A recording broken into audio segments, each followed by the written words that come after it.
and Soldier. Definitely going to be an interesting matchup. Absolutely. Aizamk, one of the fan favorites. I'm going to say that. I think he is certainly the founder of Cow Hacks, and indeed somebody everybody likes to watch. Has some very interesting ways of going about things in this game. A very, very interesting player with a somewhat, I don't know. He's very odd sometimes. Does things very differently to a lot of people. And the way that often works is if you're familiar with it, it's just not very good. But if you're not familiar with it, you just don't know what to do against him, and he's just he's a very, very hard, tough guy to play against. Does a lot of crazy things that you would not expect, and I think Age of Empires 3 is a great game because of that. Lots of different ways to do things, but there is a standard meta game, and Soldier, here he is in the north of the map in the colour red, playing as the French, is more likely to be going by that. And it's going to be interesting. I don't know how familiar Soldier is with, of course, yes. Well, I assume he must have prepared a little bit, you know, because it's a tournament match. He probably saw some matches of Aizamk being played. Yeah, must have done his homework, so to speak. But like you say, indeed, Aizamk always very interesting, different kind of styles, very unorthodox, and Soldier, I would say, very standard styles.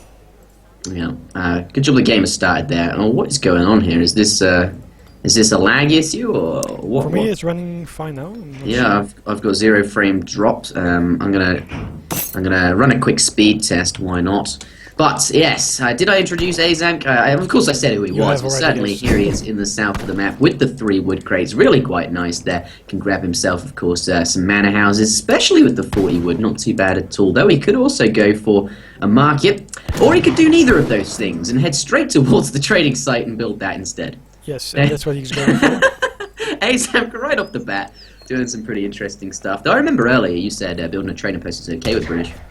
Yeah, well, it is kind of like we've been testing a little bit more with British, and it seems that a trading post start, if you have 300 wood, is actually quite okay. But there are a few builds that can really flourish from that. But of course, we know that Aizamk always likes trading post, regardless of the build is smooth or not, because you can do various kind of things with it.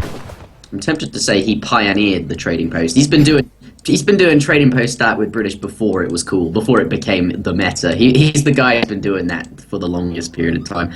And yeah, but Red walking past the 75 food treasure. No doubt we head back towards that later on in the game. Certainly want to pick that up, help him age up a little bit quicker. But yeah, lay down a trading post and collect a little bit of extra wood for that manor house. He's looking okay, Aizamk. Yeah, and we see that he get the trading post pass right away. And actually, I'm wondering why Soldier wasn't taking up the 75 food, because if he did notice, Aizamk was building a trading post, of course, as an opponent. You see it on the top right side, the little icon there. And that means that he knows he has some more time to take a treasure without being worried about being stolen. Hold on, does that icon appear whilst you're building it? I thought it appeared once you finished. Once you finished it, but it must have been finished, and he should have been able to see it, I think. But that's just a small detail.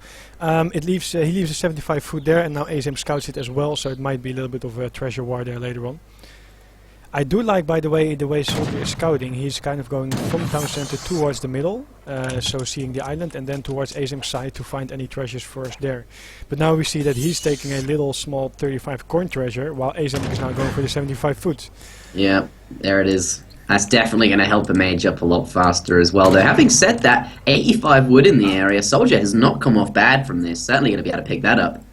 Yeah, if he is on time. Of course, Aizamk hasn't scouted this yet, so he doesn't know that the 85 wood is there. And I believe the Soldier saved his crack shot, so I hope he can get it on time to even things up a little bit. Meanwhile, by the way, you see that his scout has a very nice scouting pattern. It went kind of from his red town center towards the right, then downwards, and now at the back of Aizamk's base. So he's pretty sure about where the hunts are for later raids and stuff like that. Yep, knows where to get the British player. But the chat is saying you are still a bit low, so I'd recommend go and turn yourself up again like before. Yeah, I did that like a minute ago, so I think they're still in the delay. Oh, it's still on the delay, assume for now that's okay, and we can check after the game. I like to hear your feedback, guys, in the chat. Okay, meanwhile here, we see that Aizamk did manage to find a 35 coin, and both sheeps as well. One sheep was from Soldier. Yeah, and he snared him though. French players managed to capture that, of course, Explorer, and he's going to slow him down. He snared him, can't escape here, going to do some extra damage. But Aizamk did pick up a 35 coin treasure, as you mentioned, looks okay. But is he going to lose the goats to the? They're getting quite far away from them, bringing him back to his Explorer there. I don't know if that Explorer dies. Those goats are going to be captured by Red. This is like a fight. It's like some sort of fight over livestock. This is... Yeah, well, Aizamk actually had only one choice. If he can't bring the goats back home, he should just delete them both. Yeah. I think it's going to be really close. It's going to be close. I think he should be, like, he's getting closer and closer to his town. It's not that far now, but it is a case if it's I don't know. Actually, I would run away with the scout in front, because it's really, really close. Soldiers should put the scout in front just to capture the sheep, because they're almost... Oh, he's doing so now.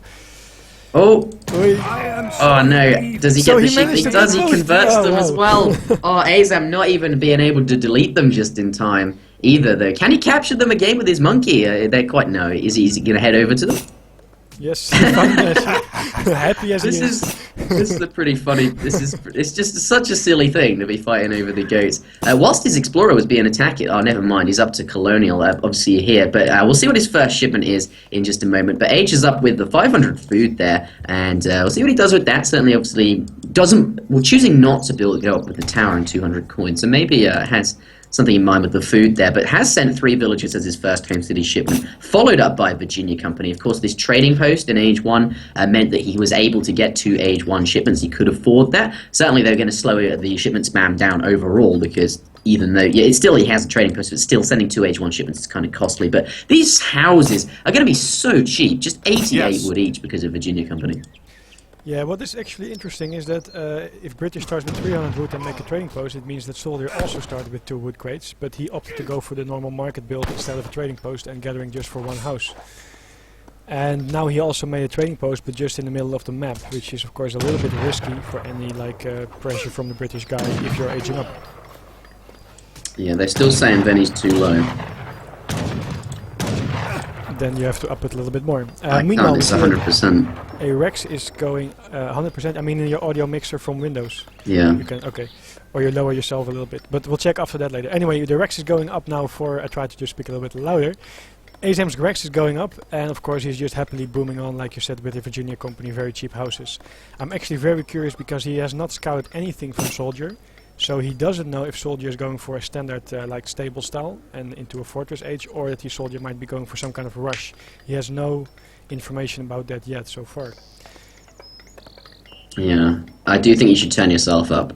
I already did turn myself up. I can't turn myself more. Okay. They said I can hear him fine now. Somebody did. I don't know. Anyway, let's focus on the game at hand here. Obviously, 700 wood, really good for British there, especially with the Virginia Company active. A little bit non-standard, sending Virginia Company. It's a bit funky, but certainly this 700 wood is going to make so many mana. Calculator hype in the chat. I'm going to work it out. I'm actually going to do the 700 divided by 88 is equal to 7.9 manas. That's so good, but at the same time, he does have to spend some of that wood on his barracks and perhaps some upgrades, and there we see some pikemen coming out as well. But deflecting the cavalry raids. Yeah, I'm still not sure if it's actually worth it, although I tend to say that if you have a trading post, Virginia Company is worth it, because you get your shipment so much faster, and then I think it's completely worth it and justified. But now we see that he makes some pikemen just to fend off any raids from Soldier. But in this case, it might be worth him for him to go for like 5 more pikemen and just get the trading post down a little bit later. Yeah, it's what was I going to say? 2 barracks. Oh, this looks fairly standard from... One villager though on the right side going down, I think. Well, barely. Oh, no, it's pretty close there. Yeah, no, he could have got it, but actually doesn't want to get into... Definitely nice there, saving these, absolutely. It shows strength of villager HP, which is something sometimes people forget. But yeah, 202 hit points. Great hosts. Really good. But here... Yeah, it looks like it's going to go down. The pikemen nowhere to be seen. Oh, so close, getting it almost in the town centre. But yeah, whether this is good or not, the Virginia Company taking out the Explorer, they're not too bad. Does the pikeman catch him? No, he don't. Does manage to get away. Can he catch it? No, he does get away, actually. But yes, this Virginia Company is actually... it results in a timing. British has, like... with the normal boom, you know when British is at its strongest. You know when they're going to have a nice mass of units. This results in a different timing that perhaps Soldier's not going to be too familiar with, because... yeah, the thing is that could work it to his advantage. Aizamk is going for a little bit of a greedy style because he has still no information at all about what Soldier is doing, and as we just saw, he put down 2 Rexes, meaning that he's going for a very aggressive colonial player rather than aging up. He also ships the 700 coin, I assume to just spam musketeers all out, and that means if he's going to push out on Aizamk, who only has 1 Rex so far and 5 musketeers, this is going to be a very hard situation for him to deal with. You see Aizamk shipping 700 coins, so it looks like he's really expecting Soldier to age up, and he's probably wanted to age up himself as well. That's true. He hasn't scouted him. He doesn't know what's going on. Like, I must admit, the build that Soldier has gone for here, 3 Vills, obviously you always do that. Very strong shipment. Followed by 4 Carreras, very, very good as well, powering up that economy. Followed by 700 wood, got the infrastructure down. 700 coin, I'd expect you to age with that, actually. But has just made quite a lot of musketeers there, quite a large mass of those, and is perhaps now going to come in and cause quite a problem for the British player, who, by the looks of it, as you said, is going to go up to the next stage. Well, he for sure... 2 stables. Yeah, the thing is that this is the problem. Aizamk did no scouting at all. He's just blindly assuming that the French will go for fortress. But Soldier very good at adapting here. He just scouted his whole base with the stealth scout that he has on the left side here, but also with the raiding cavalry. He completely knows what Aizamk was doing, and also, of course, what Aizamk was not doing. So he just saw 1 Rex. He knows, okay, if I'm gonna go for a timing push, then I'm probably totally gonna do a lot of damage. And also, of course, British age very slow. That means that he has a bigger time window than usual.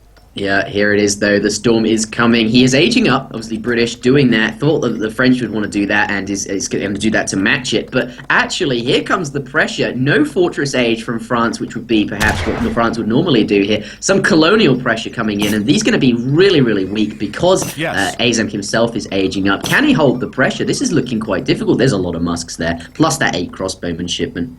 Is it an 8 crossbow? No, it's actually just train. I like that, actually. It makes it against a mass of musks quite a little bit stronger. Yeah, and he now has to assume that Aizamk is aging. And you see also the 2 stables going down in that just really anticipation for Soldier aging up and just wanting to win. You wanted those 2 stables, to absolutely pump out Dragoons. But here, they're completely useless. Like, he's not going to be able to use them. There's 400 wood that he spent on, of course, these buildings that otherwise could have been spent on military units, but, hasn't. And they're just going to die. He's not actually going to get to use these. It's going to be tough. He needs to mass longbowmen, but where is he going to get them? Right away, and Minutemen as well. Minutemen coming out, though. 7 longbowmen is going to pop with this, of course, when he ages. That's one redeeming factor here. Bringing out the villagers as well. Going to use these to sponge as much damage as, of course, he can, because he knows he has to win this fight, otherwise he loses the game. So 202 HP on each of these villagers. Soldier going to have to be very careful not to siege or target the villagers, because those don't have any DPS on them. Has to kill the things which are doing the damage here. And Aizamk, I think Aizamk's going to be able to hold it, but at what cost? There are so many villagers here. He's losing so many villagers already. The villager count is now almost even, but of course the French has better villagers than the British count. Yeah, that's not looking too good for him at all. He's going to have to get back in that town centre. Yeah, villager count is even, as you say, but calculator hype in the chat. I'm going to do the calculation because why not? 30. Looks like Soldier is just going to stream in more units, shipping 8 crossbowmen as well. I would really like to see him using, for example, Furusars to catch some running villagers, or maybe a 10 Roman shipment. But if he's gonna surround towns and the British musketeers, they will do pretty fun as well. 2 cannons popping out, but they're completely got nothing to protect them. He's hoping to get these away. I imagine he's got some stuff in queue at these stables. Let's look in the queue and see what it is. So yeah, Dragoons, can they pop out? If they do, any moment now. Yes, there they are. You can save these 2 cannons. Really, really risky. Oh my goodness, that was some, like, making sure they popped out on the right side of the town centre away from his opponent's units here, but still not that many Dragoons here. And the cannons, there are, they counter musks, but they can still get, there's nothing to body block them. They're just going to get into hand combat and wreck face. Of course, these things resist 75% of range damage, but 0 melee damage, and that's why it's gone into melee combat. Both the cannons go down. They didn't really achieve that much. Not looking too good. Very, very sad. Mixing in the Furusars as well, so if there's a 10 Longman shipment on the way, it will be hard for Aizamk to just properly microverse this as well. Yeah, absolutely. There's that Tom Longbow when you were talking about, anticipated that would happen. He knew that, of course, all he had was mainly infantry and would need a couple of... Oh, the villagers coming out again. Gonna use these as his anti-cavalry here to stop them from getting in combat with the longbow, and also that 10-hand attack on them. Oh, this is not what Aizamk wanted at all. He was not hoping, he really did not want Red to colonial push him. Oh, this is... Yeah, and I really like that the Soldier is committing to a second age again, not aging up in the back of this after his initial push. Aizamk resigns! What a fast early game, just down to not scouting and just assuming that his opponent would go for the Fortress Age, which is probably best and normally what France would do, but Soldier identifying that perhaps in this game that it's not the right thing to do, even though maybe stronger against what Ace is doing. That you just nailed it. The fact that Aizamk doesn't scout, not, for example, like I mentioned before, a player like Spadel might have just bought his hero to make sure that he has every information that he can get. And also, it's of course Aizamk not scouting properly, but also it is the fact that Soldier rightly identified what Aizamk was doing and what he could do best to make sure that he secures the win right away, rather than dragging it out in a longer fight. To be fair, there is more that, to be honest. Normally France would go up to the next stage very strong against British skirmishers and dragoons, but this build Aizamk was doing, and Soldier identifies this and he thinks, alright, this is stronger against this, he knows what's to makes, and that certainly is that. But that is the end of the game. I'm going to head on out of this one. Any concluding comments, Venny? No additional comments actually, apart from what we just said. You see it, of course, Aizamk lost a lot of villages in holding that push, and even if he would have killed the army of Soldier, he was already behind, because he had like 28 villages left compared to the 33 of Soldier, which are of course gathering faster as well. But he had to do that. Yeah, he had to do it. It was his only chance to get into the game. Of course, he had a little bit of attack advantage, so maybe a small time window if he was able to hold, but unfortunately he wasn't, and that means that Aizamk is currently down 1 game to Soldier. Yeah, and I'm going to end my recording there. Stay tuned, everybody. We're coming right up. Okay, I'm going to listen to that recording back and evaluate myself how loud or not loud you are. Yeah, I think the 3-minute delay is now kind of not an issue anymore, so... am I still too low, guys? Still... Well, they won't be able to... You won't get an answer for 3 minutes, so I'm going to listen to this back. Well, the thing is that I have completely changed back my sound boost to what it was before, so that means that the only thing that you can change is on your part. Alright, well, I'm still going to listen just to make sure. I have exactly the same settings as I had last game. I'll be right back. The one that we streamed this morning.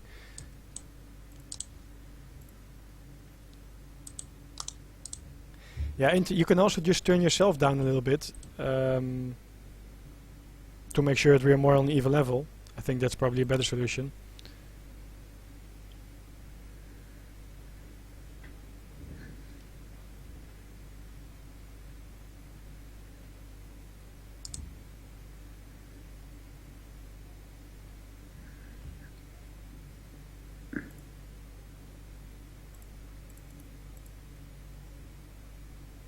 Inter, you're there?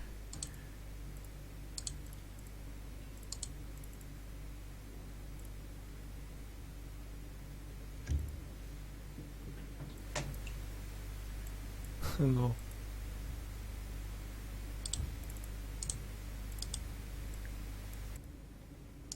It sounds okay to me. You could be... I think I accidentally might have clicked on something wrong. Oh. I'm not sure how that could be, but it looked like that was not at 100%, but at less. So let's just go into the next game. I think it should all be okay. I'm at the same settings as this morning. So yeah, except it doesn't have that tinny quality anymore, which is weird. That's completely gone.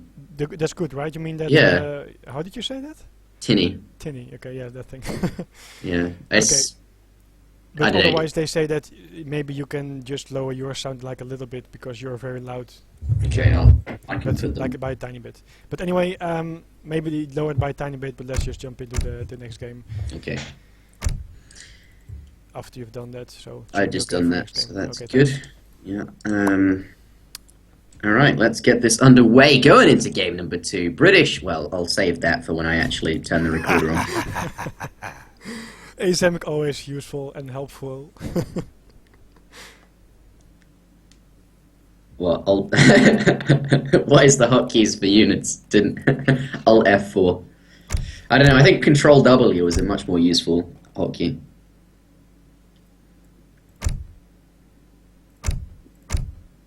But yeah, just waiting for A's to green up, and I'll click in, and we can, of course, begin this.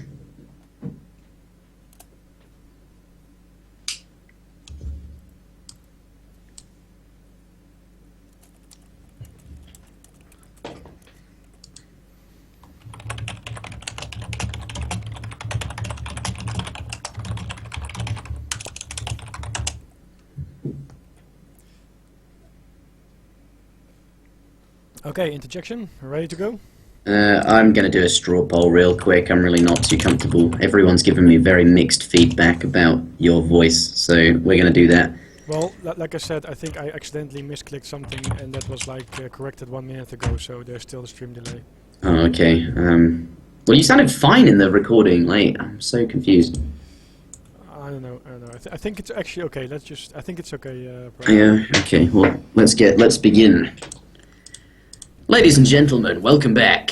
Indeed, to game number 2 in this best of 5 series between Aizamk and Soldier for, of course, the Spring Championships. This is the round of 16, indeed. A very quick game just then, but this is Sanguine. Obviously, plenty of opportunities to redeem yourself, Aizamk.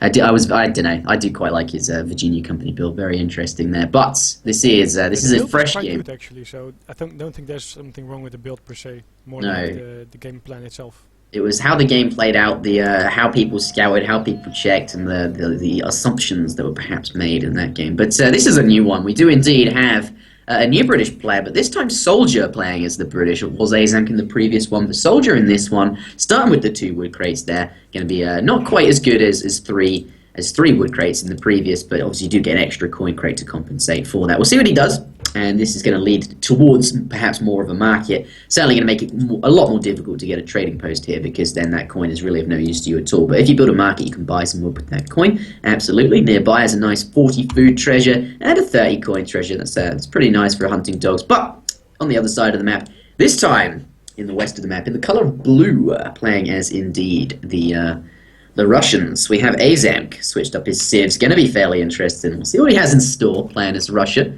But picking up his 40 coin treasure, does have a nice 30 coin treasure, or 50 coin treasure down here as well. But I don't think he's going to be able to get a market. Russia does kind of struggle with that because of the way their villagers train in batches of 3. What do you think of this then, Benny? Yeah, like market anyway. Yeah, he's gonna gather some wood, so that's gonna be really, really tight. But what he might do is, of course, build a market. Well, actually, that's what he's gonna do. He's gonna build a market and use his coin crate plus the 50 coin to trade for wood, and then buy a house, and maybe even do hunting dogs, seeing 2 villages on wood. On the other hand, what I don't like here is that I see Soldier not picking up his coin crate. He gathered the 30 coin treasure. So actually what he should have done is made a market and grab the coin and buy the wood in the market and make your house like that. You have a little bit more XP, you have a better setup during transition with the market already. So I think that it's like mathematically the best way to play British if you start with a coin crate like that. Yeah, and the coin you crate definitely... close. Also, by the way, what's interesting to see is that, yeah, we have now, of course, Aizamk playing Russia, but the thing is that Russia is one of the main civilizations, or actually the main civilization of Soldier, while British is the main civilization of Aizamk. It is, yeah. So we have both of them swapping around, but that also means that both of them must know their civilization, actually the civilization that they're playing against, kind of inside out. And that always makes for very interesting games, because they should be really spot on with certain timings and build orders. And thus I'm very looking forward to seeing how this is going to play out. Yeah, absolutely. But you know, that point with the coin there, obviously you say building a market and using the coin to buy wood. Absolutely, I agree with you. Mathematically it's good, but maybe he has something funky in mind with that coin and wants to use that perhaps for military production. I don't know. It's certainly worth keeping an eye on. We'll see what he does do, but that's unlikely, I still think. Maybe. There's you can of course say that maybe you age up like a tiny bit faster if you don't spend gathering the coin crate and 2 villages on wood for like 10 seconds. But I mean, you like mathematically, I think it just is the better version, like versus almost any build. But we see though that there's still an 80 food treasure, which is now scouted by, I believe, Aizamk walked past there in the middle one. I think he walked past that, right? Yeah, but do you think he sees though this tame coyote? Well, certainly if he doesn't, he's going to see it in just a moment. Oh, but Soldier letting the guards go back. Is he going to come back? I don't think he knows Blue's there. Well, maybe it's almost like Blue walked past this house, and I think maybe Soldier is assuming that Aizamk might be walking that way. Oh, I see. He anticipates that because of the... Yeah, it's certainly going to get very close to that treasure. Not going to take any risks here. Definitely wants to be next to it. Though, having said that, killed all the Guardians and is standing right there. If Aizamk was there, certainly could have taken that. Yes. This is a very nice pickup, by the way. I think this dog or tame wolf, buck the tame wolf, is actually a little bit underestimated. I think it's quite a nice treasure because it will help you getting the other treasures quite fast. It does. That 9 times 3 damage multiplier versus Treasure Guardian certainly going to be very useful indeed. Absolutely. But there are plenty of treasures still to get. 80 food on the map, 150 food on the map. Of course, those food treasures no longer going to be useful in terms of aging up a bit faster, but still nice. Big treasures to get. Looks like he's going to go for a Nootka Clubman. Maybe he does have something aggressive in mind. Collecting all these extra military units for that push. Though having said that, has added in a market and some houses during transition. So probably not going to be aggressive. No, he's probably just grabbing every native treasure just to make sure that he can siege the blockhouse of Aizamk as much as he can. Yeah, oh, that's true. Those things very useful for that ×4 damage multiplier. Yeah, Nuke Clubman with the 30 siege on him as well. Aizamk Absolutely. is going for a trading post, so we have a rather, again, of course, unorthodox Russian style, which is very good because that's something that a soldier is not familiar with, I guess. Yeah. But now the problem is that indeed Aizamk has to walk back because there you see he has rescued the Nuka Clubman and he can use that just to pressure the blockhouse if Aizamk would build it, and Aizamk doesn't want to risk it. Yeah, gonna have to force into perhaps a defensive blockhouse by grabbing both of these extra sort of military units there. Isn't going to place that far forward like he perhaps might have wanted to, or maybe he had intentions of building it there all along. But certainly the natives that this player has collected during transition, or just during the discovery, which he chose to collect, is forcing Russia's to place it down here, which is good. But both players now up to the next age. Of course, Russia going up with 400 wood and outpost and 200 coin from the British player. Venny, what are we expecting as out of these two players now? Yeah, well, the thing is that, of course, Soldier already forced back the blockhouse of Aizamk, meaning that Aizamk has less map control. Yeah. And that in turn means that Soldier doesn't have to worry so much about any push. It will be later. He also doesn't have to worry about complete map control for the Russian guy in the center. So actually, Soldier just has much more time and is in a much more safer spot. And then he can just capitalize on what British is best in, making a few hussars to raid and then build up your economy in the back of this. Yeah, definitely. Make a couple of hussars, do some raiding, get that economy, damage against your opponent, and ship the 700 wood behind that, and of course the 5 villagers, and make lots of manners out of the 700 wood and all of that good stuff that of course British is very good at. Russia though, sending the 5 Cossacks as his first home city shipment, it's abusing the fact that that shipment is so good. That is Russia's best shipment, I would say. It's the equivalent of 750 resources, and they're all military units. They don't even have to wait for them to train. It's better than crates, essentially. But definitely going to come and get some raiding done. Looks like he's going to chase down these native people. Yeah, Aizamk managed to find another Cherokee rifleman. He's gonna lose his army pro. Oh wait, his hussars coming. Oh, 4 hussars coming out, and of course that's Explorer has snared them here. 4 hussars is not quite as good as perhaps 5 Cossacks, but Aizamk doesn't want to take it. And the micro they're making those Cossacks chase around this low HP hussar, whilst so they're not doing damage, and everything in the back is actually going to kill it. Well, this actually is again very unfortunate, and I'm sorry to say, but this again comes down to the fact that Aizamk is not scouting at all. Maybe he's assuming a Rex, although not sure why, but he doesn't know if there's a stable up. He has no idea, or didn't. Well, he does now. Yeah, he does now, but I mean, he didn't think of any hussars popping out. It's very interesting that he goes so far forward with his Cossacks, just blindly, because he doesn't know anything that's going on the map. Oh god! Losing 5 Cossacks like this is just actually. It's huge. Oh my god, he gets out! What the heck? No, he doesn't. Yeah, did you notice the chat there? He says, "I saw your wreck," because in a previous game, Aizamk just hides the cab up in this corner because no one expects you to go up there because it's a dead end and you'll just get trapped. But Aizamk's like, "I'll just go up there because they won't expect me to go up there." Yeah. But here, Soldier saw the wreck. Is going to catch all 5 of these Cossacks, which, as you're saying, is absolutely really not very good for Russia at all. That's his entire first shipment doing nothing. Aizamk has one thing going for him. He has 2 trading posts somehow sneaked into his build, or I'm not sure what kind of build this actually is, but it is interesting nonetheless. And he's also going for a stable now. Yeah, forward blockhouse and a stable, despite losing that 5 cost shipment. Aizamk is such a weird guy. Soldier did ship 700 gold first, and that is actually something I would almost say don't agree with, but you don't need 700 gold to get your hussars out.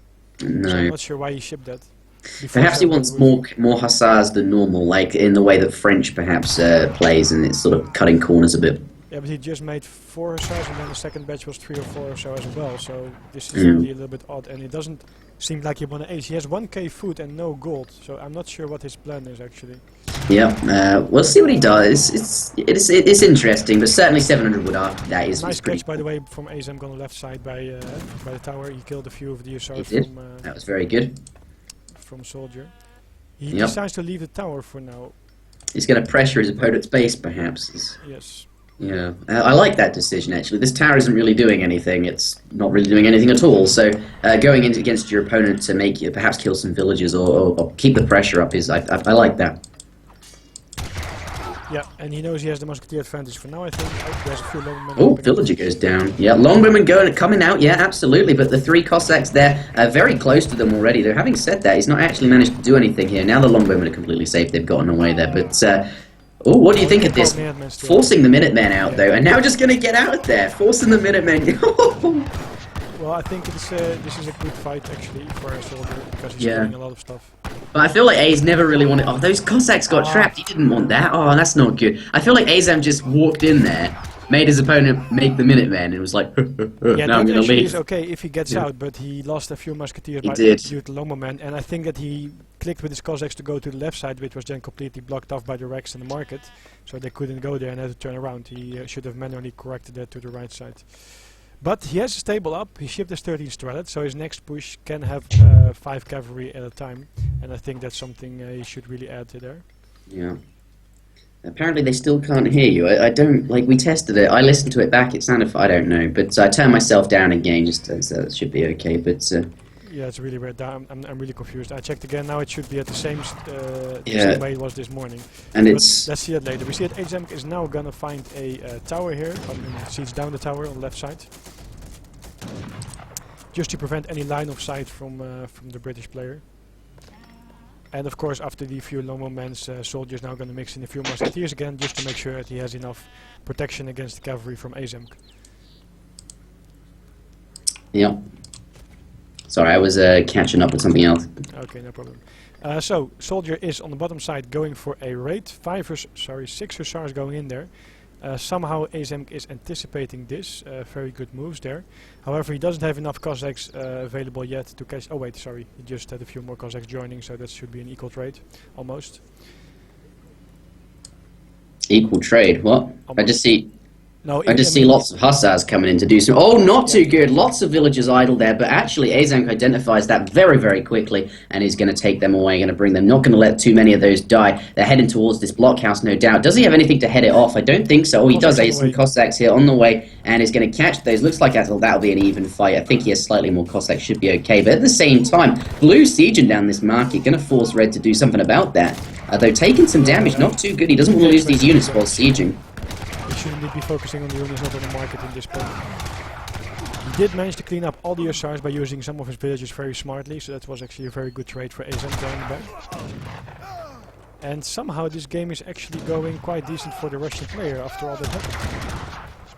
Yeah, it actually is, and he's looking with a fairly good mass. Has got Boyars behind this. Of course, that insane 15% upgrade to attack and hit points for Cossacks and Strelets. But I don't know, this fight doesn't look too favourable for him here. Russian musketeers certainly weaker than British ones here, and the Cossacks not going to be too useful versus the musketeers. They're going to take that anyway. They do still do add DPS, have a lot of hit points, can add to this fight, and will tank a lot of damage up in the back. Whilst all 5 cavalry popping out of the stable here. Not going to be too good versus Russia. I think that's exactly what British needed to clean this up. Not very many musketeers here left. Of course, done a good job of focusing them down because he knows that's what's going to counter his hussars. And now it's just the Strelets left, really, which are really weak to the cavalry. Yeah, he cleans this up nicely, and I think actually he put his musketeers in melee mode. That was very nice for the cavalry, but he should have put them a little bit faster back in range mode, because they were walking around a little bit like silly clowns there. Silly clowns. He did manage to clean it all up, and actually I felt Aizamk was staying there a little bit too long. It reminds me of a thing that H2O brought up a little bit ago when we streamed. It's very important to kind of estimate at what times your opponent might have new batches out, and of course that is going to be a very hard thing to do because you don't have complete line of sight like we do. However, if you stay that long near a stable, you know that at some point 5 hussars will pop out. Yeah. And that is something you don't want to risk as a Russian player, especially because you're so weak to cavalry.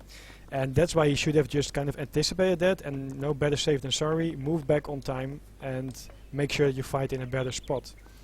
Absolutely, yeah. And now it completely changed up again because now Aizamk is actually in.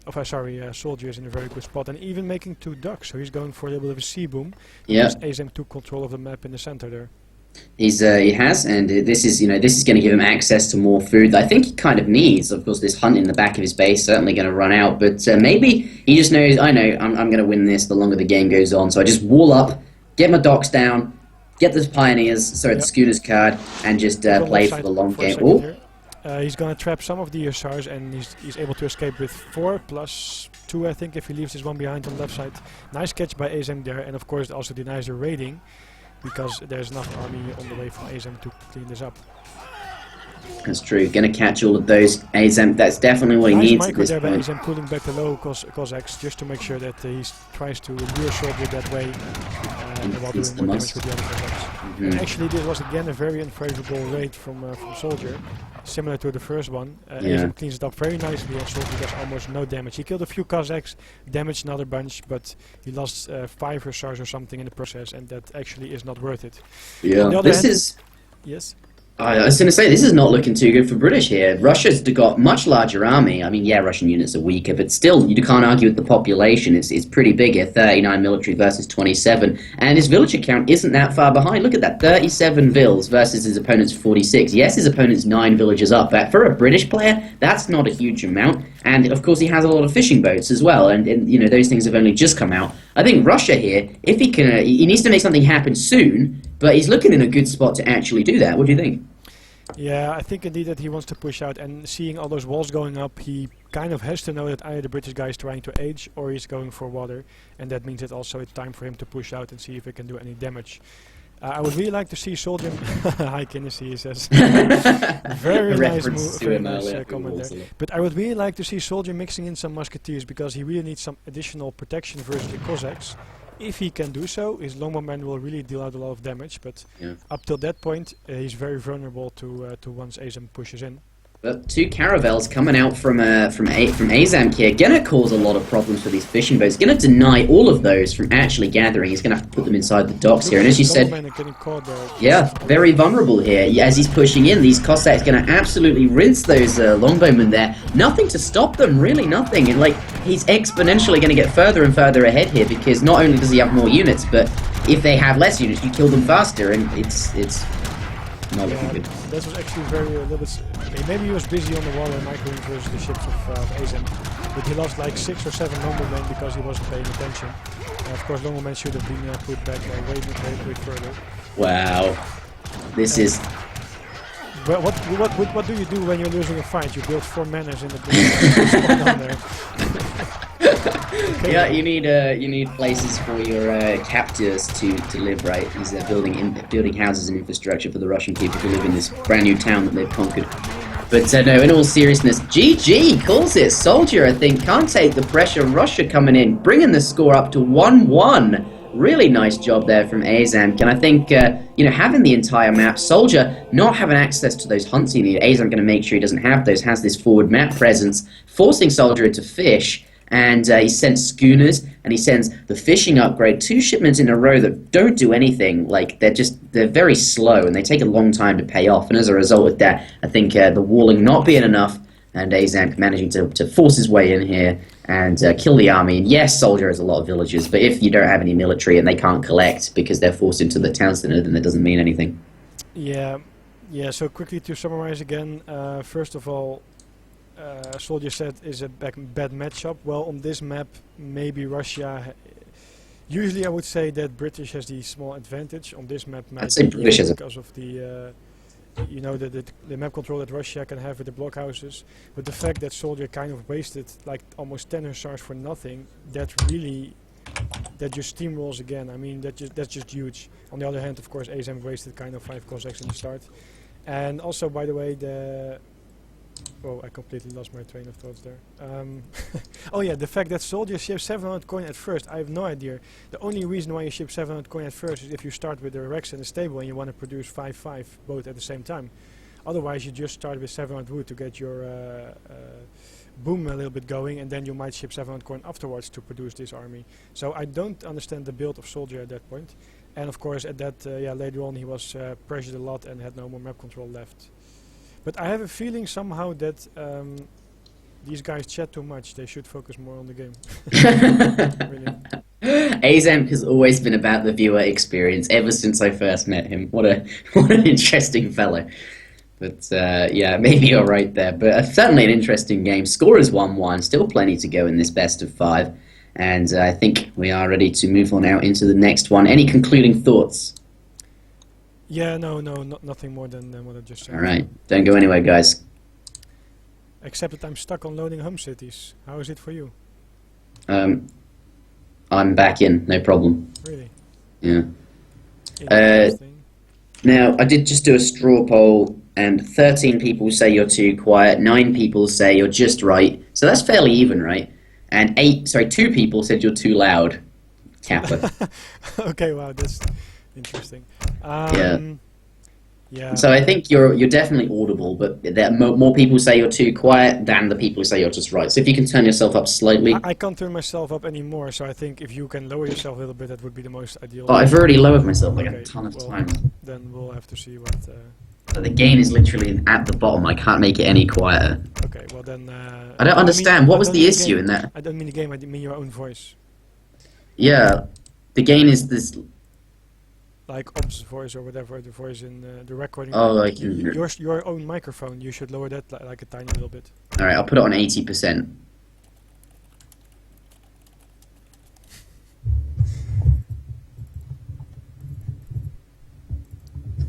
I don't know, what kind of headset do you have? It sounds pretty, Pretty what? Pretty cheap?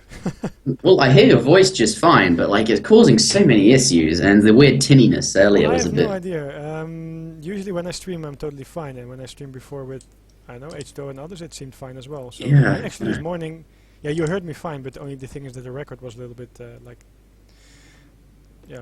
cracking, whatever. I don't know, it's kind of... Shall I listen to it back, Brit? No, there's no... I don't even know. Never mind it. If you lower yourself like a tiny little bit, your output volume I think is very loud. That's also when I hear you casting with, for example, Zupa. You are often a little bit louder than your co-caster. Alright, well, I'm technically the co-caster when it comes to... No, okay, but hold on, there's a nice thing at Aizamk spots there. We talked about the line of sight from a dead explorer before, and it seems that the first time I pointed out on the stream, but the second time Soldier was also running his cavalry right exactly on the same spot where the dead hero of Aizamk was. And that's why Aizamk was able to quickly respond to that and able to catch the cavalry of Soldier more effectively. Mm-hmm. Siberia up next though. Aizamk still is the, of course, Russians. Oh, Venny, are you still there? Where are you going? I'm just reloading first. Alright. Why is that? I know, something weird, because loading home cities was a little bit too long for my liking, and also I thought I was Dutch last game and somehow I'm Aztecs again. And Ace are doing weird. I don't... That's... yeah. Okay, well, we do have soldiers changed up to the Indians. Aizamk is Russia, but just switched over to Germans for this next match. Of course, both civs that they played in the first and second game they cannot use, though after this game everything resets. Yeah, because guys, this is BO5, so the first one to win 3 games is gonna take this series home and advance to the next round, which is gonna be the round of 8 in this Age of Empires Spring Championship. And it looks like, if they both agree on this matchup, we have a German versus India. Yep, of course. Aizamk and Soldier can switch as many times as they like until they find a matchup that they're happy with. And we're not having any winner picks first going on in here, because it's just so easy to counter-civ somebody in Age of Empires 3. But we don't want that rule. We want people to be happy with the matchups they're going into. And it's not in their interests to constantly keep counter-civing each other, because... if they do, each player is not going to be happy. They'll keep changing, and they'll only green up. Like the two of them will only green up when they have a matchup they're absolutely happy with. And there's that. But imagine a patch where Spain and Portugal and Iroquois and Ottoman were all the same power level. That would be certainly interesting. There is talk of making one for the next, for perhaps the summer tournament. But that's a discussion for another time. Let's get into this. Obviously, fan patch is quite good, but we want something a little bit more similar to the RE patch. But I'm going to start recording now. We're going to get into this game. Yeah. It's also, by the way, interesting that Soldier was also a guy who was very active a long time ago, a very good player as well. Mm-hmm. And like several other players, he has been a little bit rusty, not as active as he was before. But you can see that in his gameplay, especially, for example, in the first game, he still has the knowledge of this game ready to use. And he does. Might not be the most sharp player, the fastest micro here and there, but the overall game knowledge is still there. Absolutely. But, ladies and gentlemen, welcome back to the Spring Championships for the round of 16. This is game number 3 in a best of 5 series between Aizamk and Soldier. The score is 1-1. Let's start with Soldier. Here he is in the north of the map in the color red, playing as the Indians. Absolutely, spawning with, of course, just two food crates, I think, there, and 3 wood course, as India, you can have a fourth wood crate. Doesn't have that here. So the 10-10 forward aggro fort super hardcore aggression is off the cards. Because, of course, it would offer out like an extra wood crate. But that's not a style we see people going much for at the moment anyway. Sort of faded itself out of the meta, that sort of aggressive India. But still can be quite strong, especially against India, a civilization that has no musketeers and often likes to go to Fortress Age, so pressuring them can be obviously quite nice. But we'll see what he does, absolutely. Starts with that nice 40 wood treasure in his base. Here we have Soldier, as I said. We'll see what he does in a bit. But in the south of the map, in the colour blue, as I kind of pointed out just a moment ago, we do have Aizamk, this time planned as the Germans. Going to be starting with just the one wood crate, I would imagine. But, yep, picking himself up. 45 coin there. Still collecting wood. Looks like he wants a market. There it goes.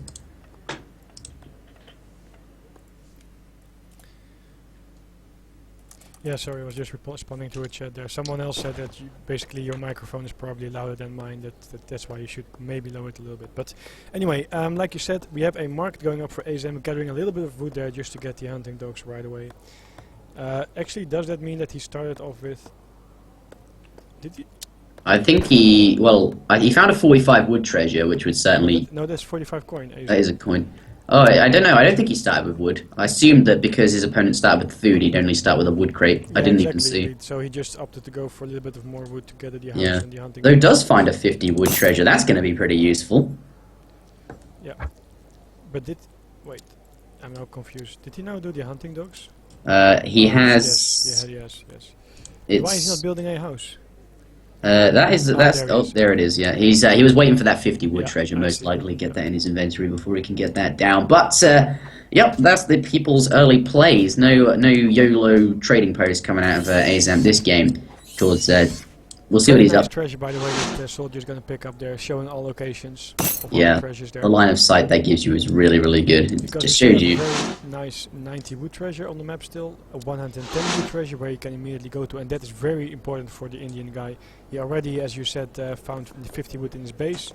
Another 110 wood basically is one free villager, so that is very nice. Absolutely. Insane treasure for any civ, especially India, a civ that is so wood heavy, that has to collect so much wood, and wood is the slowest gathering resource, of course, a resource that you don't really want to collect. You'd rather collect food, the fastest gathering resource, 0.83 food per second from a hunt, 0.5 wood from a tree, so 110 wood, really good for India. That is a free villager, as you said, absolutely.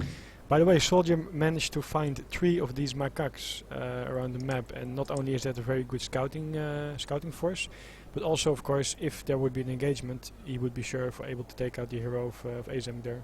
Yeah, Duba for president, absolutely. Those things are very, very good for scouting and the treasure collecting. He's for sure going to get his 85 wood treasure. Yeah, but Aizamk is very nearby. Yeah, I think he's just going to scare Aizamk away like a little bit, as he's doing now, and then he can go back, because 2 elephants and 3 of these macaques, they will just kill these tigers so fast. Yeah, army, what's with you and your zoos, says Aizamk. Yeah, last time he also gathered a little bit of a wolf and something else, Nutka Club, yeah, all kind of stuff. Very fond of his army. A fort there, interesting. Actually, there's a couple of ways how you can play this out. Of course, you can go for the semi-forward fort, like over here, just to get some more map control, and of course you also have a starting barracks. On the other hand, we also see a lot of players on this map, because it's Siberia, very big map, defensive tower, go for the Karni Mata. And especially versus German, I saw, for example, Blackstar doing this a couple of times. We do have a treasure contention, though. Looks like, oh, no, I think we missed it anyway, but Soldier still gets his wood that he was hoping for. He stomped the hero of Aizamk right on time, so that he was kind of paralyzed and wasn't able to grab this treasure, maybe? Oh, yeah, that must be it, because, of course, Aizamk says dat stomp in the chat there. We didn't even see that. Oh, well, what are we doing? That's not even... Well, I didn't see that. But we know what happened there, definitely. Aizamk is going for a trading post, and that's very standard. We're just going to probably see the standard, a little bit of Ulan Raids, and then into a third age for the German player. But the Indian guy, I was about to say, has 2 options, roughly 2 options, and the one that Blackstar did, I think, is very interesting. He made a stable, made some Zamburex to counter any raids, and then he was actually even raiding with Zamburex and then trying to play it out from the third age with Gurkha Zamburek. However, the other option, as we're seeing here, is that Soldier is going for a forward fort. And I have to assume that he is not going for a colonial push, but rather go for a semi-FF as well. Yeah. 40 wood more for Soldier on the right side. So basically, Soldier now found 280 wood in treasures. That's crazy. I'm going to quickly turn the game up. Somebody said they can't hear it. 280 wood. Wait, did I count it correctly? 85, 200. Yeah, he found 280 wood in treasures, man. That's almost 3 villages. That's just insane. Wow, that's a lot of wood. That is... Meanwhile, Aizamk has, of course, found a little bit himself as well. 50 wood. 40 coin. Yeah, okay. So definitely Soldier winning the treasure war there. But okay, he also has 2 scouts, so he's likely to win it. And meanwhile, 3 settler wagons shipped. Also a nice small detail. He shipped them from the tower to make sure that they would have to walk less towards the gold mine, rather than if he would ship them from his town center. Very nice. Early plays.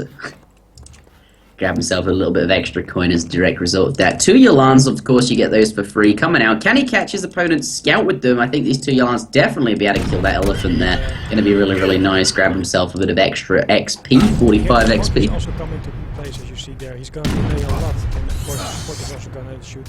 Yeah, keeping him in range of that fort there, forcing him to fight this, and it's just if he can eliminate these 2 Yolan where he knows where they are, that way they won't be able to do any raiding, and it's going to protect not Duba.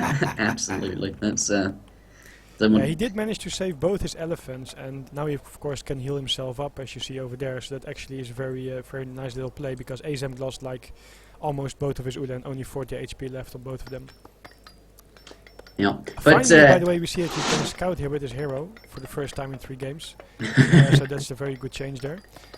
He finds the consulate, I think, and he doesn't find the stable yet, but he will soon when the Zambarak will take down the hero. We all know what's going on, yep. But sees the hero coming through. Soldier going to send those back once that down. But this matchup here, we do have obviously the 2 insane settler wagon shipments coming out of India, of Germany, the equivalent of 10 villages. Absolutely ridiculous. And by the looks of it, obviously, as you pointed out earlier, the trading post going to be going up to the fortress. Oh, 2 settler wagons as well. Wow, this is so many villages. This early, obviously, Germany can get very a good economy very quickly because of these shipments, and that's partly what makes Germany good. Going to have a really strong fortress age timing, but it depends if Soldier can punish him for it. I think he should be able to get away with it, because by the looks of it, Soldier has just sent some very slow shipments as well. Of course, 600 wood and foreign logging going to come down. Looks like Germany's going to be perfectly okay here. What is India up to then? What does he want to do in this game? Well, he's kind of doing a variation of what I mentioned before, but rather than the Karnimata, he chooses to go for the Agra fort for a little bit more map control, but he went for 600 wood and made the stable right away to have Zambarak as anti-raids. But kind of, I think, anticipating this, Abel didn't even make a stable. I'm not sure if you noticed, but he did steel traps very fast. He made an extra house, and he's now making a trading post, but I believe he got a little bit of wood for that. So he has no stable at all so far. He only has from his shipments. Yeah. He went to the 3rd age straight up, as you see over there. That's why I used the 2 settler wagons and no 700 coin. Just straight up massing resources for the age and queue, yeah. And we see now here, coming in with, of course, his Zambraks, but Aizamk has nothing to stop these. He's just going to be pillaged by these ranged cavalry, going to force the villagers into the town centre. Not a huge amount he can do, though. Does hurt that quite close, and that's pretty nice. The thing is, though, the Zambrak, of course, don't do the best for his villagers. Right, HP, for example, standing in a tower like you see. This tower like 4 shoots the Zambrak or something. That's actually quite a lot of damage. If you see, they will take like 5 minutes to kill the settler wagon. They're not going to do a huge amount, yeah. Negative 0.5 multiplier versus villagers is not very useful for raiding. Yeah, I'm not sure what Soldier is doing. He has there 4 camels. He made 4 camels, looks like. He now makes even more. Okay, so he spotted the Rex from Aizamk, so he knows Aizamk is going heavy on skirmishers. And that's why, as an anticipation on that, or actually adaptation to that, he is going to go for a lot of Sours, hand cavalry. That means if Aizamk is gonna shoot... Oh, here it goes! Dirty McGee, get me Dirty McGurties. I was sort of expecting this, I'm not gonna lie. This is the saloon coming down, gonna be making the mercenaries here. I don't know how he's gotten away with this so far. 2 trading posts and 3, 4, 5, 6, 7 settler wagons, though we do have a small fight here, I believe. Yeah, absolutely. There's a couple of skirmishers coming out to defend this, and of course the Minutemen there, not looking too good. He's been so greedy with these settler wagons and trading posts here that this engagement doesn't look too favourable, and actually his 4th shipment is in the improved mercenaries, which does nothing until you have some mercenaries. This is... and the reason he did gang so very early, so he was just gathering a lot of wood with the settler wagon, and that's how he used to get the saloon and the additional trading post. Actually, so far he's still fine, and you see that on the other side, Soldier is not going for an age up. it looks like. He's just going for H2 units. While building up his economy, of course. Arresting some more. Okay, now the gold mine is depleted, and this is where it becomes really awkward for Aizamk, because now he has to find either the gold there or the gold like here, and that's all very, very far. Yeah, and obviously that's what he needs. He's invested so heavily into mercenaries. He really, really does need that coin there. And I don't know, does he have a mercenary shipment in queue? Did you notice if he had enough coin to send one? Yeah, he has about 460 coins, so I don't think he has anything in queue. He has 8 skirmishes now shipping on the right side. And the problem, of course, is that it's nice of him to send that improved mercenaries card, but mercenaries cost a lot of gold, and if you can't get any gold, yeah, the card is kind of useless.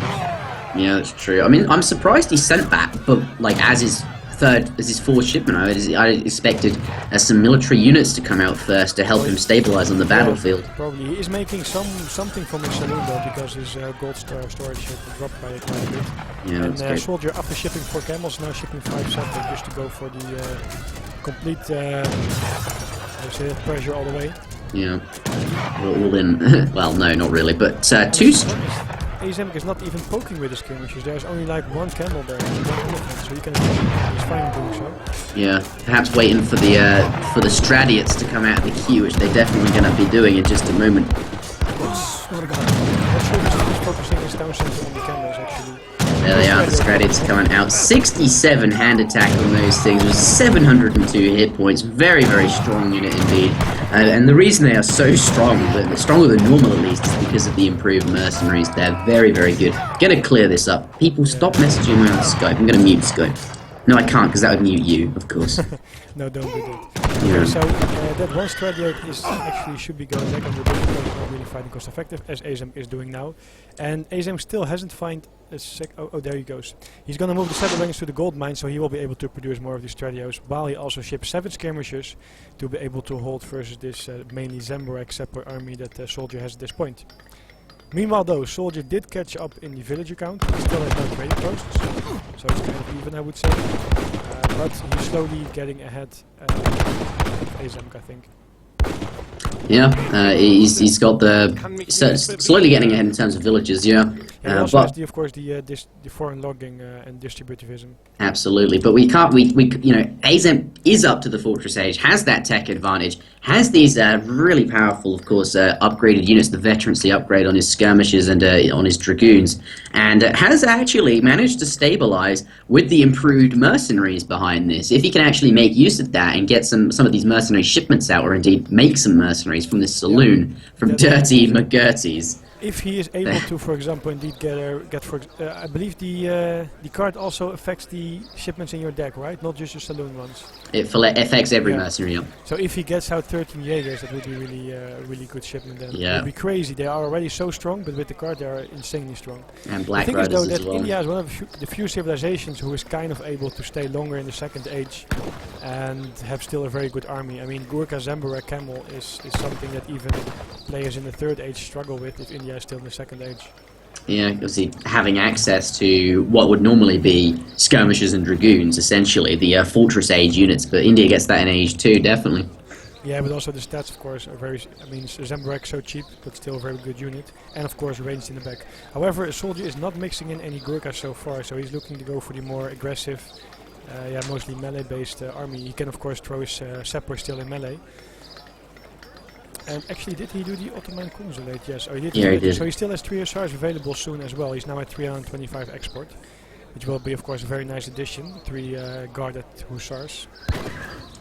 Yeah, it's I don't know. It's even. Soldier and Aizamk fairly even in terms of economy. That early power spike that obviously Germany get from all these settler wagons is, oh, there it is, it's been translated. I was expecting something like 9 Black Riders coming out, 624 hit points with a 48 damage on those. That's what I was waiting for. I just thought, Aizamk just doesn't have anything. He's been in Fortress for ages. Yeah, he's stabilized, but he's got nothing. But there it is. That's what he was, that's what he was actually doing. The better call. I mentioned Jaeger, but seeing how much cavalry Soldier was... Oh, that doesn't look too good. Getting a knight, those walking directly into those, he's not going to be too happy about that, but definitely has the Black Riders nearby, so it's not as bad as it looks, but still he probably didn't want to take like a couple of skirmishes lost unnecessarily. But this fight, what do you think, Danny? Actually, we have to look at it. I think it's going to be quite close.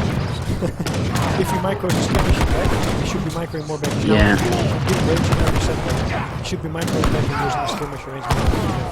Yeah, perhaps put the Black Riders in the front as well. They've got a lot of hit points, and if the attack move...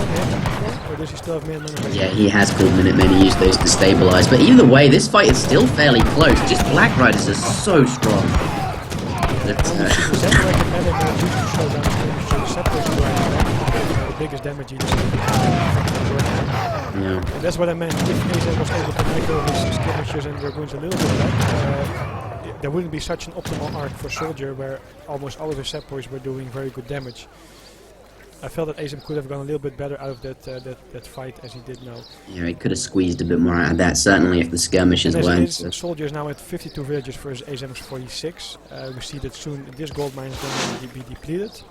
That means that he's going to be left with this one, and after that he has to go to the front.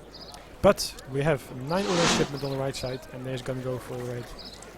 Absolutely. 9 Yolan, very, very good. 2 Yolan have it split off, and there's quite a few villages out here, unguarded, though those houses should spot them, yeah, but he still... himself that he sent the other Ulans back. Yeah, he's going to wish that they brought them over, but, you know, having said that, a lot of Zambaraks heading in that direction to, of course, deflect this, but still... No village HP yet. No. Miss Michael there a little bit. Oh, that's got 2 HP. Can he kill it? He's going forward with that other... Yeah, he does. He grabs that there. Gonna lose these 2 Yolan there, and that's probably exactly why I didn't want to go with all 9. Yeah, although with 9 he might have been able to trap like a few more villages, but it's very risky, of course. He doesn't know it's all unprotected. And I think actually at this point, trading 2 Ulans away for 2 villages, however... Wow, look at Aizamk's resources. He's going up to industrial. What the... Oh yes, he is. I know, of course, because he has this, what's it called again? That 10 Polish winged hussars mercenary. Are they mercenaries though? I don't think they're technically hussars. They're not mercenaries. Oh, so they don't benefit from the card. I don't think they do. But I don't 3 horse guns is very nice for his massive sepoy. They might be benefit from it. I don't know. I'm not sure actually. We should ask Mr. Aizamk himself after. Yeah, this is interesting though. What is you just send that and you get 10 hussars? You get 10 hussars, yeah, but yeah. Well, wait, it cost something. Cost, I don't know. It doesn't cost anything by the looks of it. I don't know for sure. It's not something I've ever sent, honestly. I thought it cost like 1k gold or something. It doesn't have any sort of I know what attachment. You mean, that bug is, I think, with a few other things. I'm not sure. Yeah, it might cost something, but what else does he want to go up to the next stage for? I'm struggling to see what the benefit of it is. What do you think? Guns is pretty nice versus this infantry-based army. Yeah, that's true. The only thing is that he then does need some more he does need something to block, like... Just 3 horse guns is not going to cut it versus the mass of Zambarek and Sepoy there. Yeah, that's... An outpost there near that forward mine that I mentioned earlier that he's going to need very, very soon, because this one is almost... The amount of gold that Aizamk is gathering is crazy. Even it's just chugging through the gold, yeah. It's on 3. Wow. He actually is in range of this villager, so he's going to lose those left side villages. Yeah, that's true. Fortunately, only 3 villages there. And still, Soldier using his entire army here. Now that Aizamk's up to industrial, I'm absolutely certain the Soldier's going to run in there and do some damage. But all of his cavalry is on this side of the map. He's still got a long way to walk before he can get to Aizamk. Hopefully that'll buy Aiz the time he wants to make use of being in the industrialist. Does he just spend 3,200 resources on essentially doing nothing until he can start to make use of being in the Fortress Edge at least? He has 1k food and 600 gold. I'm not sure what he's going to plan to do. He's got 3 villages near a training point. It's very unfortunate. I think he just missed them. It's very easy to miss them instead of hiding. Yeah. Oh goodness, this looks absolutely brutal. Look at how many units he has. That's absolutely insane. Hopefully that we can afford the Polish hussars, the polished winged hussars. Going through the trees, it's going to cause some issues for the cavalry there in terms of pathing, but there's a massive surround. Look at all of these units getting so close to him, doing so much damage, getting up close and personal with the skirmishers there, forcing the skirmishers to, of course, use their hand attack, which is only 7. Wow, 3 horse guns coming out, plus 4 Yolan, of course, which you get for free there. Wow, the German bonus is so good what you get up to in Industrial Age, but those... Yeah, obviously 1 cannon on each different unit, definitely, so you don't overkill something. That's pretty good. But here, what do you think? It's those. I don't know. This is pretty close considering it's got so many. Yeah. Yeah. Oh, and 2 Stradia or 4 Stradiots popping out as well. Those things are monstrous. So good, 67 hand attack with so many hit points. Like, 700 to HP, yeah, that's yeah, they're gonna be so good. They're gonna. Wow, look at the Gurkha again. The cucumbers getting absolutely thrown across the Gurkha in Swedish means cucumber, which I thought was rather amusing. But I don't know why they're making this. Whereas you put 18 times. Oh, wow, that's it. 18 damage in hand combat. They're going to be pretty useful against these cavalry, but there's only 3 of them. But there comes the Polish hussars. There it is. I don't know. Are they upgraded? I don't think they are. I don't think they are, No, it sends guard hussars and they've got guard stats. But so. still, it's a very good shipment nonetheless. Yeah. And Very strong. Like I said, this game goes on for a little bit longer in a Wow. fashion. Aizamk just like, yo, I'm just gonna go up to the industrial age, yep. Wow. He's However, he will be pressed for gold, so he will now, of course, because he just managed to fight off this army, he will be able to securely gather some gold there. But soon... No, actually, Soldier is not aging at all. you know, but okay, Soldier has 6. On the right side. Oh, really good. That's exactly what he needs. I was about to say Soldier has 60 villages, but that's plummeting quickly when these Polish hussars are taking out, I keep saying Polish, they're polished winged hussars, but taking out the villages there, evening up the gap. Soldier only 10 villages ahead now. He was actually 20 vills ahead, and I just thought Soldier's got the really good economic lead here. Yeah, he's up to industrial age. Yeah, but like there's quite a lot of villages, and although They're coming in this time. yeah, Again. yeah, gonna stop those tiger claws. Okay, with their dragon claws, declaw spec, absolutely 15 times 2 versus infantry. The most important thing is not so much that he kills the villagers, but that he denies any gold mine, any gold gathering. Because this means that all the time he will be able to do some things. Oh, again on the sketch. I see 2 of these stars going down. It looks like 1 or 2 more go down. Put 2 of the sappers in melee just to make sure it gets slow.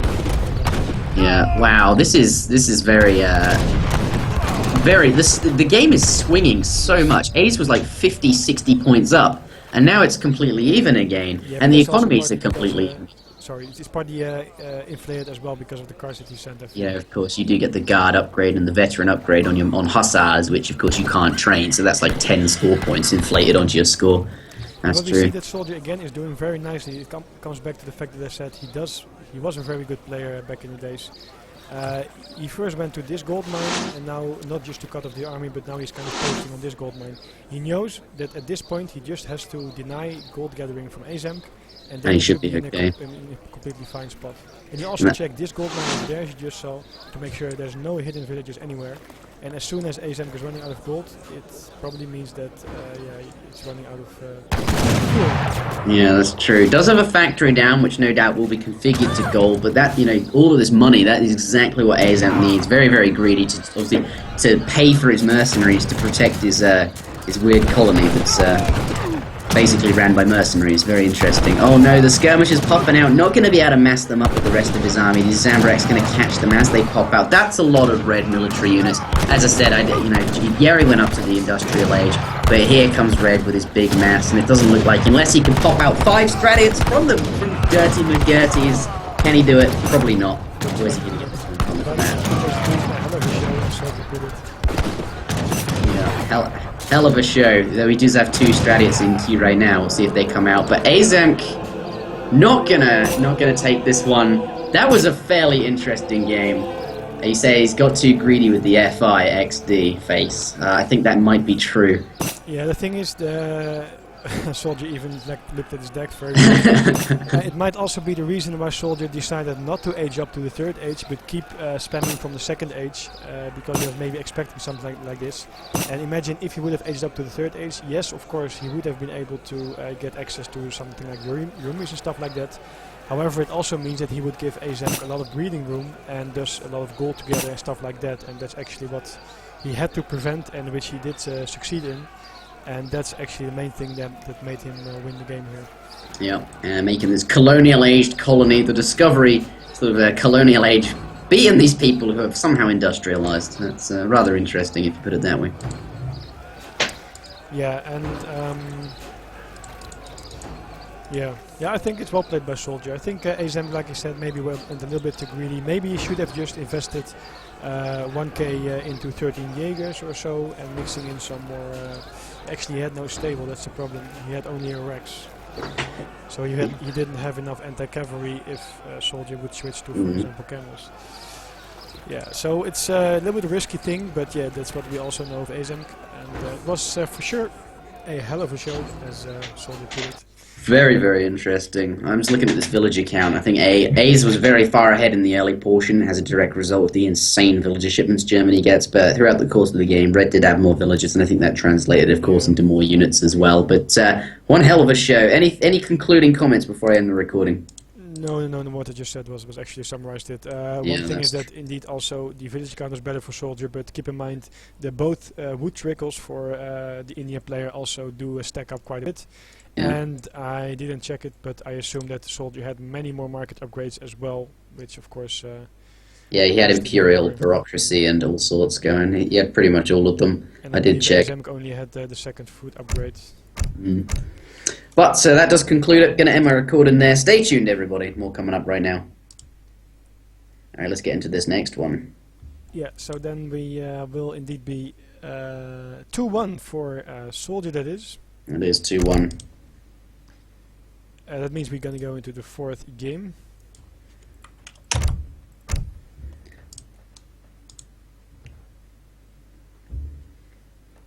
$300 viewers, absolutely. How are you doing today?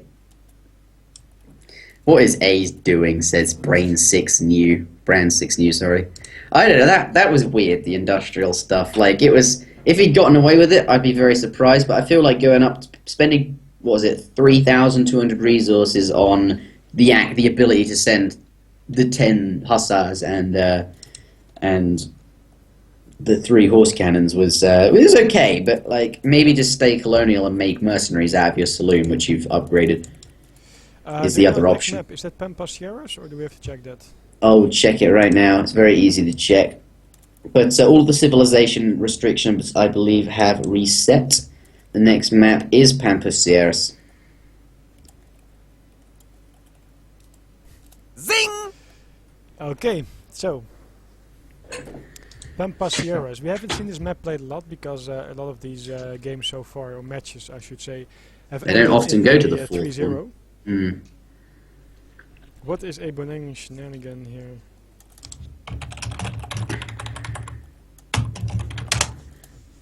No Bonang shenanigans. He means with the water, because of course you can. There is a body of water on Pampas Sierras. Oh, really? Or is that Manchuria? I'm getting confused now. Yeah, this one doesn't have water. Oh no, he's referring to a game between where Gaia and Bonang played, and Bonang played as the Sioux and did some crazy stuff. Very crazy stuff as the Sioux. The game was very interesting indeed. Yes. Yeah, I saw that one. I'm not sure where it was from. Was it? Oh, it was of course casted by you guys. It was H2O casted that on his own. Casted it. Okay, yes. Absolutely. Let's do a straw poll.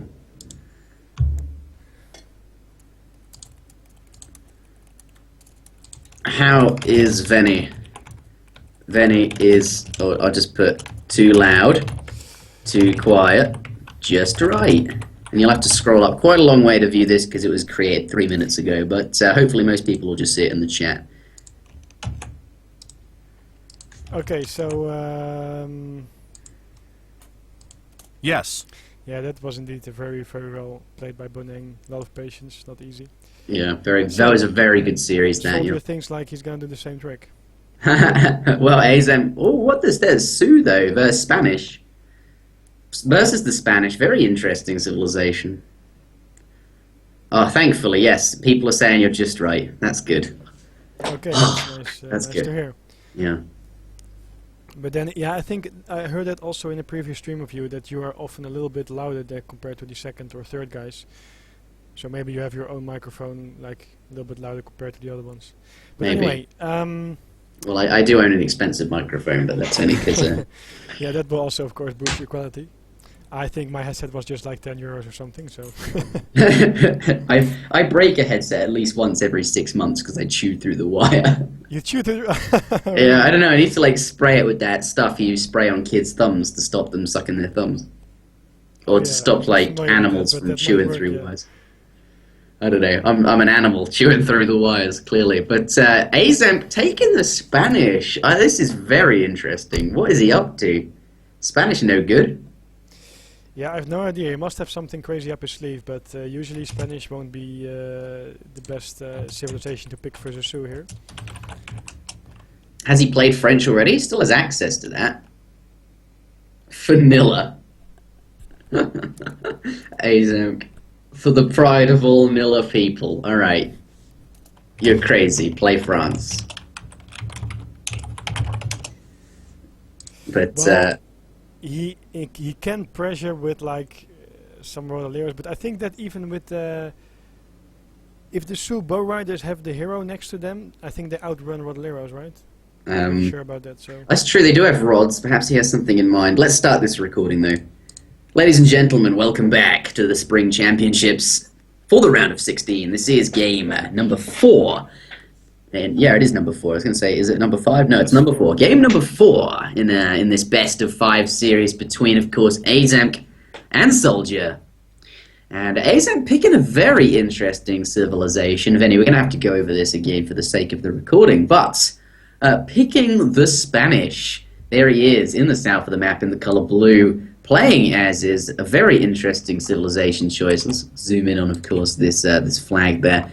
Spain is probably rated as one of the worst civs on the Asian dynasties, and yes, we do have talk of a patch coming up for perhaps another tournament in the summer, where we will buff Spain and Dutch and Russia and nerf Iroquois and Ottoman, and perhaps try and achieve some sort of closer balance. That sort of resembles the RE patch. Of course, Fan Patch does address the balance, does it quite nicely, but it's very different from RE patch in the sense that trading posts cost 200 wood and a variety of other things. But starting with 200 wood, looking pretty good for Spain as it is there. Can certainly, well, not going to lay down a trading post because there aren't any on this map, but can grab himself a nice market very easily with that. Going to be quite nice.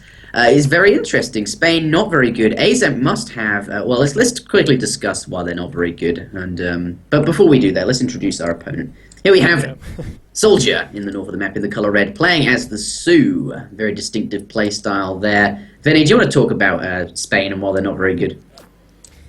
Yeah, well, the thing is, I think I replied to this before. Spanish is not the best civilization, of course, but I think they are not as bad as people make them out to be. And yeah, the thing is, just Sioux is actually a lot of people say that Sioux either wins or loses a matchup very hard, and I'm not really familiar with this matchup, but I feel that Spain has still a few chances to win this.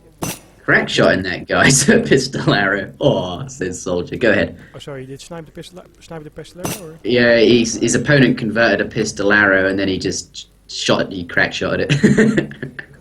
Okay, no, but the thing is that, of course, Spain can go for the forward tower and secure a little bit more of the map and mass a good bunch of musketeers, time it out with some Rodaleros, and then go for a timing push on the Sioux town center.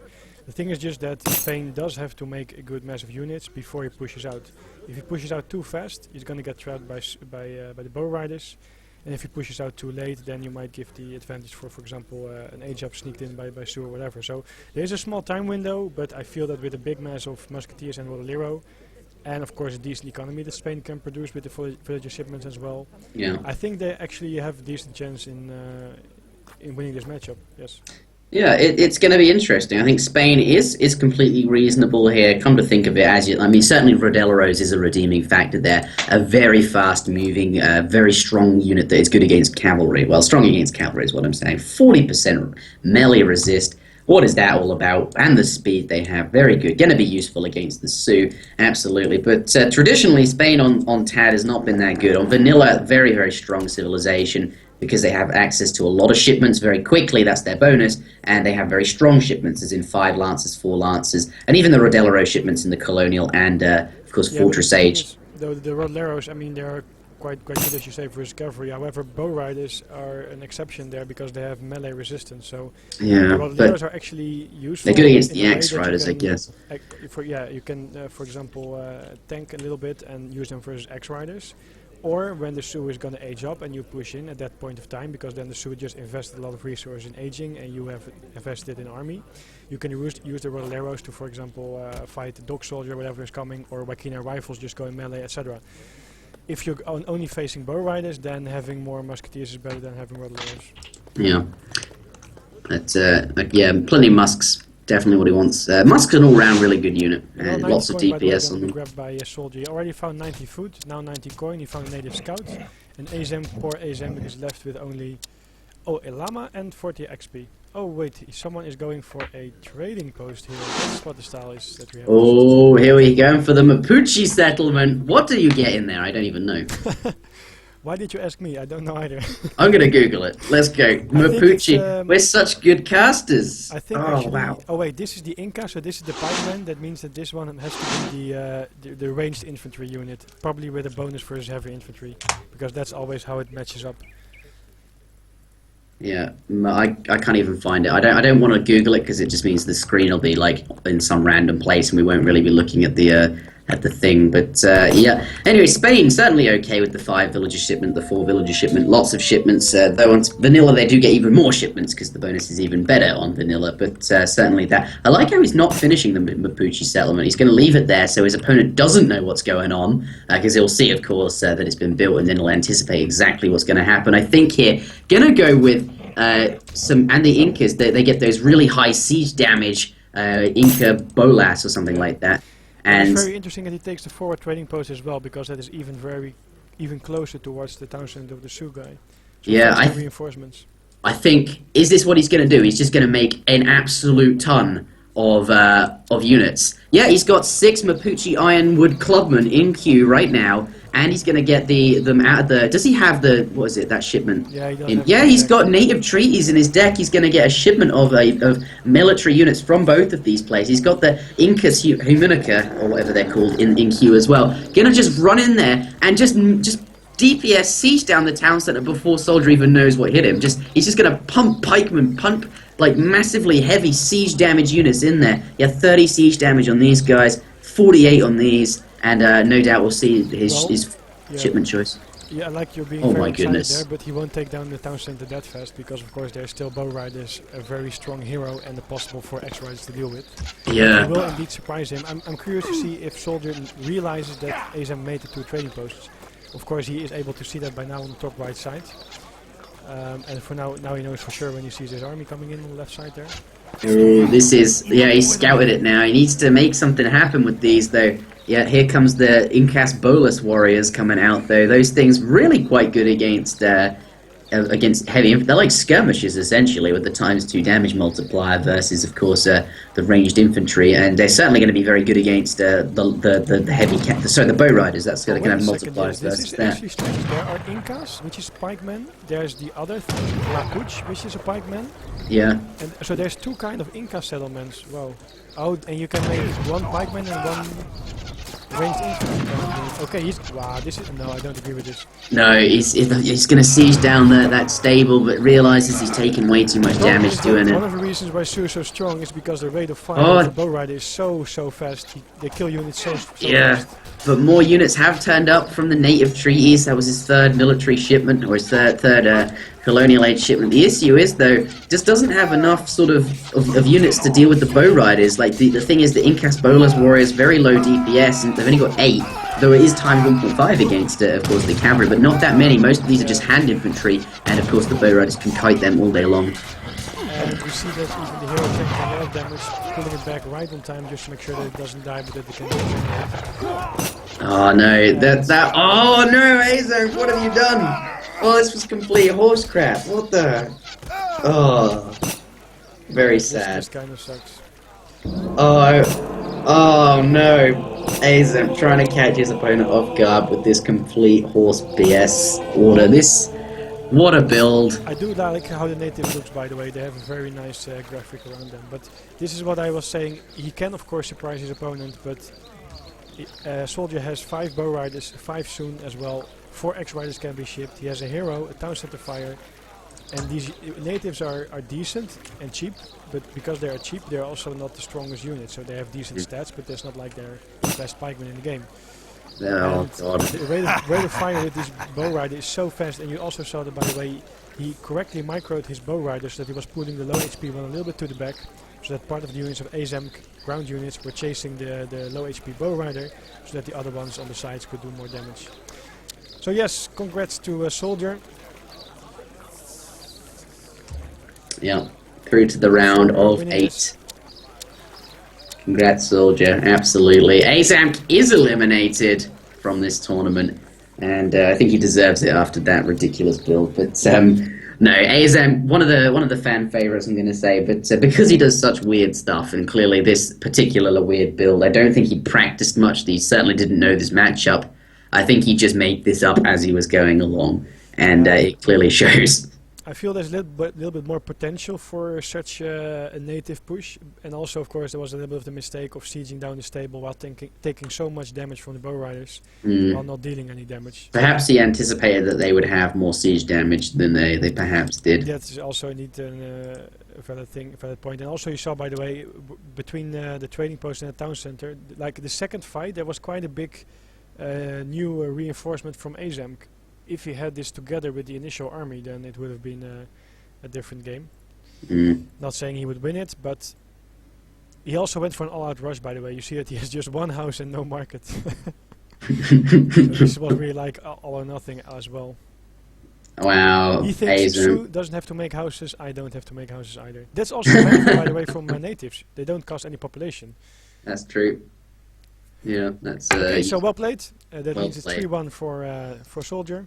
Well played. I'm going to end the recording there. Thank you very much for watching, everybody. Yes, thanks for tuning in. And then I also want to mention that I think we forgot that before, but there is a betting system going on, a betting competition actually, hosted by Goodspeed. Yeah, no real money. It's completely just fake imaginary points that you're betting with. Mention that probably because we're on the official channel. It is indeed no real money, but on ezo-community, no, not slash, ezo-community.net you can find all information. Everyone is trying to help and bring this, turn it into more of a community website. And you can also find information there about the betting system. Even if you are not playing in that betting competition yet, you can still sign up, I believe, and you get your initial points rewarded to you. Anyway, check out the thread, and also be sure to check out whoever won serious money or whoever lost serious money based on the match here between Soldier and Aizamk. But just going to clarify once again, you're betting with completely imaginary points. Like you sign up, they give you, I don't know, 1,000 imaginary points, and then you bet like, oh, I think this person will win in this particular match, and if you get, then you get more imaginary points. It's just for fun, and it's just to see what the public opinion is really of who's going to actually win games and stuff like that. And of course, just to see what people think, who's a good player, etc. But what's coming up next? Do we have any more games, or are we... I think we may be finished for the day. But tune in tomorrow, everybody. We have an entire day of streaming again. Are you going to join me for that, Venu? Yeah, I'm here tomorrow, of course. You better be. Please join me for that. Please. Yes, I'm here tomorrow to catch the games. I already told that before. Excellent. We have Eric versus H2O, Gaia versus Kajardi, and Kalapwiko versus Deroja, and maybe even Fart versus Blackstar. Going to be very, very fun. Very interesting indeed. I'm particularly interested to see H2O versus Snow. That'll be fun. Current best player versus another speculatively best player. Yep, it's indeed. I believe H2O practiced quite a bit, and he also, of course, has to, because Eric is playing. Eric is Snow, by the way, for you guys who don't know. He's a very good player, and I believe that it's going to be really one of the most interesting matches from that round of 16. Yep. Do subscribe to me on YouTube. All of the VODs from the tournament, or most of them, will be on my channel, and the ones that aren't will be on Venny's channel. So I'm going to quickly drop our YouTubes in there, and that is all of that. And I think we are done for the day then. Thank you very much for watching, everybody. It has been very fun indeed. A couple of really nice games today. Very, very fun. Anything else you want to add before we leave? No, indeed. It has been a good day. A lot of casting and a lot of good games. As you said, everyone can still watch them again, or on our YouTube channels. Let me just... Oh, did you put the links there already, or...? I'm going to do it now, one sec. So that's my channel, and let's grab Benny's channel too. There we go. Alright. I'm going to end the stream here. Wait, hold on. Before we go, actually, we do this every time. We do this every time. What we're going to do is we're going to see who's streaming. I'm going to see if there's anyone streaming Age of Empires. And if there is, we are going to head over to that channel and we're going to say, we'll say something like, no matter how bad they are at the game, because most of the time people who aren't part of the ESO community are not actually that good. No matter how bad they are, we are going to just join there, have some fun, and be really nice to them and encouraging, and we're just going to make their day by just dumping a whole load of viewers into their... It's a nice addition, yes. Yeah, so let's do that. We have Radix, Lactis, and the Chaotix streaming. We're going to go with... Wait, I'm going to check both of them out first, just to make sure, because sometimes some of them don't talk, and I want to make sure that they're actually able to respond. But this is called raiding. You just turn up in their stream like en masse and just surprise them and make their day, because they've only got like 2 or 3 viewers, and then they're like, whoa, where do all these people come from? So stay tuned for that, guys. What are we going to say? Let's think of something. Normally we just arrive and say cow hacks, but only very few people know what that is. I don't expect. Maybe we should just say. What do you want to say, Benny? Wow, you. What are we gonna say? I have no idea, man. You're better at these kind of things. I want to maybe we should just say AOE official or something like that. AOE for the future. Let's just. AOE for the future. Is that what we're gonna say? Just everyone like AOE is the future, yes, and then. Okay, I'm just gonna quickly listen to these streams. Okay, sure. Okay, I can hear that guy.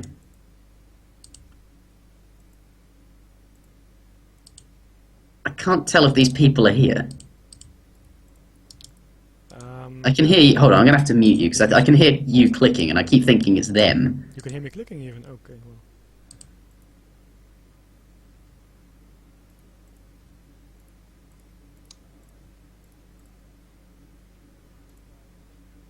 All right, I'm trying to. Okay, he's not there.